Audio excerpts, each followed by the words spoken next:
अस्सलाम वालेकुम गाइस, तुस वेख रहे साडा YouTube channel Bilal AKB vlog. तो गाइस आज मैं बड़ा ही कम कीता है, बड़ा ज़्यादा कम कीता है। कम यही कीता है कि माशाअल्लाह नी लेंदी है, नी नू रंग कीता है, बर्तन धोते ने, बड़ा ज़्यादा कम कीता है। झाड़ू लाया, पानी भर के आई हाँ, फिर हट के की कीता है जी, असीं लाया नवा कैंप।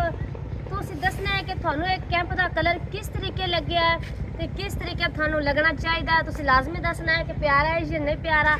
फिर कल नू इंशाअल्लाह असीं गोया भी मारांगे, मतलब जिहड़ी इट्टां ने ये भी लिंबांगे, क्योंकि थोड़ा हाली सारा बनाना है, कोई थोड़ा जिहा रह गया, थोड़ा ये रह गया कि जिहड़ा ना मसलन दिन भी ढल गया है, उतों शाम हो गई है, इस वास्ते गोया मिट्टी नहीं बनाया गया तो नहीं लाया गया। तो मैं कहा चलो कल नू अल्लाह कर सी धुप निकला सी ते फिर कल नू इंशाअल्लाह गोया मिट्टी सब कुछ सारा काम कर सा। ते अज कपड़े भी धोते हैं, पानी भी बड़ा सफ़र तो भर के आई गई है मैं थक।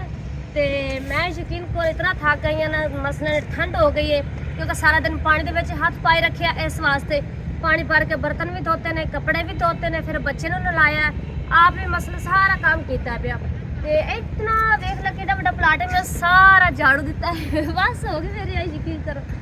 तो थानू किस तरीके लगे है मेरा घर अज जोड़ा पहले वाला कैंप है ना, मसलन फट गए, खराब हो गया है, बारिश पई है, वो बुता हो गया है। फिर मेरी जी वड्डी बेटी है वो उत्ता चढ़ी इस घर नहीं आसी और रंदा फट गई। फिर यह नवा मंगवाया मुल्तानी कैंप जिन्होंने आप आने, ये मुल्तानी कैंप है, ठीक है। तो थानू कलर किस तरीके लगे, तुम भी लोग नाल ना रहना, भी लोग ज़्यादा से ज़्यादा शेयर करना है, अच्छे कमेंट करना है। Thank you so much.